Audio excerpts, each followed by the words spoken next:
Hello friends, thank you for stopping by for another video. I thought I'd take you along with me today as I make 3 different bath and body products. Some of these are just for me to use at home and some of these will be going in my shop. But to get things started with, I'm just getting my diffuser going. I've been trying out some different essential oils. This particular blend is very calm and centering, and it helps just promote relaxation. It has a fresh and fruity aroma and some great essential oils in it like lemon, orange, ylang ylang, patchouli, amyris. So just a bunch of great oils, and I've really been liking this blend and just the Simply Earth oils in general. I will talk more about why I'm looking into some different essential oils in a upcoming video, but just trying these out for right now, and so far I've really been liking them. And since I'm going to be making today, I'm just getting everything cleaned up. So I just started off with cleaning some of my surfaces with my thieves cleaner. So my cart that I'm going to be working on here, as well as just the stove area, because sometimes I set stuff on there. And then I just follow up with some isopropyl alcohol to sanitize everything as well. So first I'm going to be making a peppermint and cranberry seed foot scrub. We're into spring and then comes summer, so we're into sandal season, and I don't know about you, but my feet could use a little TLC after the winter before I'm exposing them to the sun and people being able to see them in public. So I like to make this exfoliating foot scrub to use after the winter months. You can use it all year, but I always whip up a batch as we get into spring as well, just to kind of get my feet ready for sandal season. And this scrub is really easy to make. You're just combining a 1/2 cup of baking soda and then a 1/4 cup each of pumice sand and cranberry seeds and Epsom salt into a bowl, getting that all mixed up and getting any clumps out of it. And then I also like to put in about a tablespoon of sweet almond oil, just to help the scrub stick a little bit better, plus moisturize. And then peppermint, because it's not only a cleansing oil, but it's really leaves you feeling refreshed as well. Then I just get that all stirred up again, and then we're gonna put it into some glass jars, and that's how I store it. And when I go to use this scrub, basically I just do a foot soak in like a warm pan of water, and then I apply the scrub that in really well, and then rinse it off, followed it up with a moisturizing lotion, and put my socks on for the night. And then come the next day, my feet are looking way better and just feeling, the skin's a lot softer and just not looking quite so beat up after the winter months.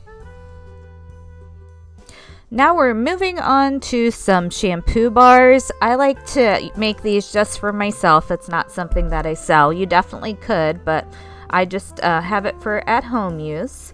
And I like to use the Stevenson's Cindapore base. It's the best base that I found for shampoo bars. It gets a great lather, it's gentle on your hair, it's super easy to use. You don't have to worry about when you hand make shampoo bars, a lot of the ingredients can get airborne and can be irritating to your lungs. So with the base, you don't have to worry about any of that. So I'm just cutting it up and getting it into my pitcher here. And along with, there was a little bit of a melt and pour soap color block. That's a really easy way to color this base. And I'm just going to get that all in my container here and get it melted down in the microwave. And I do have a dedicated video on how to make these shampoo bars, so I'll link that in the cards above, as well as have a link to it down in the description box, so you can get the full recipe for the shampoo bars. This base is super easy to work with though, so once you kind of have a base recipe, you can try a whole bunch of different combinations as far as what essential oils you're using in it to scent it and kind of help with different hair properties and things like that. And now that I have everything melted down, I'm just giving it a good stir to get the last little lumps out of it. As you can see, when you melt the base down, it does become transparent. It doesn't stay looking this way. As it cools off, it will become more opaque, so the color will lighten up quite a bit. And I do like to add just a little bit of argan oil into this base. It just helps with, hair health and shine and things like that. It makes it a little bit more conditioning. I do about 2 teaspoons for this amount of shampoo base. And then I'm also going to be adding in some rosemary and some peppermint essential oils. Both of those oils have a lot of great properties to help with your hair health, and they smell amazing also. So those are the ones I chose to do today. I've also done lavender and mint. You could do tea tree. There's lots of different oils out there that have great cleansing properties as well as hair health properties.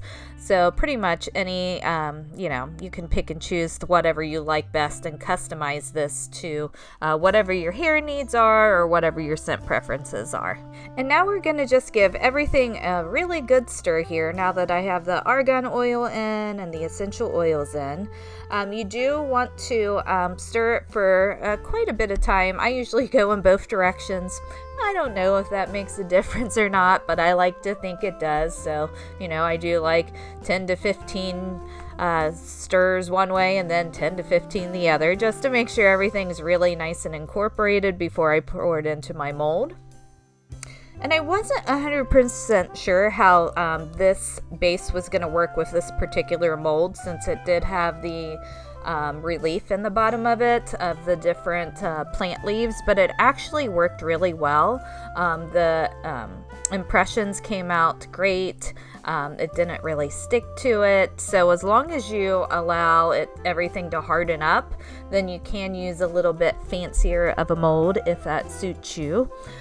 So I got this mold off of Amazon. I'll have it linked down in the description box. Totally not necessary to have a mold like this, but I don't know, kind of makes it fun to switch up the shapes, I think. And now that we have our base in the mold, we're just going to leave it alone, not touch it, let it cool completely. It does set up quicker than like a traditional melt and pour base does. Usually within 2 to 3 hours you can go ahead and pop it out of the mold, depending on the size of mold you use. But I actually really love how this one turned out. I thought the bars were super cute. I'm a little bit of a plant lady, so I like the little plant motif on the top, and yeah, that's all there is to it. And the final thing I was making on this particular day was a batch of bath bombs. I'm a little bit newer to the bath bomb world still, so just still kind of experimenting, and there's a learning curve with bath bombs, so still working that out, but just starting off with my dry ingredients here. So I already have my baking soda in my mixing bowl here, and then next I was just adding in my cream of tartar. Cream of tartar is what helps make bath bombs hard, so definitely that's an ingredient you're going to want to be adding into your bath bombs if you give making them a try.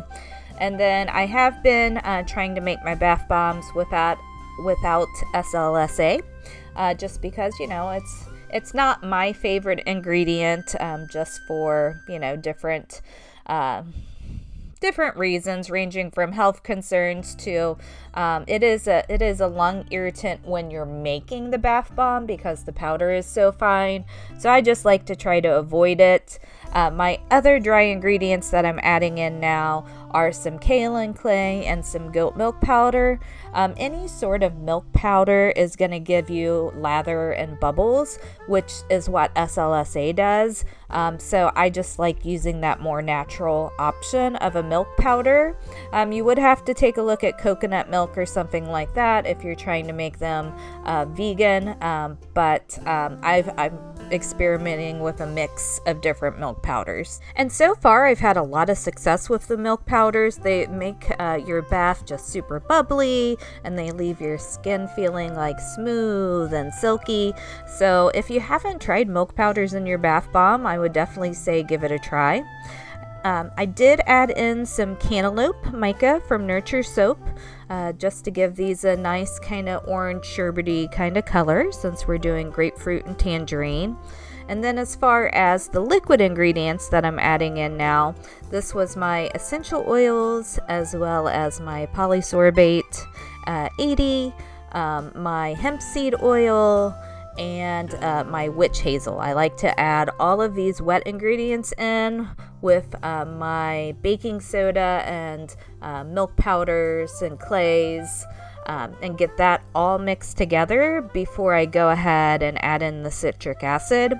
I like to do it this way because if you wait till the end, once everything's incorporated together, to add in your citric acid, then typically you don't have to worry as much about what, your bath bombs activating while you're making them. So I kind of like to break it up that way. And then once everything's mixed together and I can kind of squeeze it and it stays clumped together like sandwood, then I know that it's moist enough. Moist is a terrible word. I know there is enough moisture in the bath bomb mixture for me to go ahead and be able to put it in my mold. This is just a mooncake mold that I got off of Amazon. I'll have it linked down in the description box. I like to add in a little glitter to the bottom of the mold and then go ahead and press my bath bomb mixture in. These mooncake molds are great for when you're just starting out with bath bombs. Someday, down the road, I would love to have one of the bath bomb presses, but those are 100% an investment. And, while I'm kind of learning and figuring out how to do things, I don't see any point in me spending that kind of money, but definitely something down the road that I would like to have. I put about 4 ounces of mixture in here and then just flip it over and press it down on the mold. Kind of a tip to help keep your edges as clean as possible is once you've pressed the mold completely, then go ahead and let it release and go all the way back up before you lift it off of your bath bomb. And I found that makes your edges stay a lot more crisp than if you go ahead and lift it off right after you've pressed it down.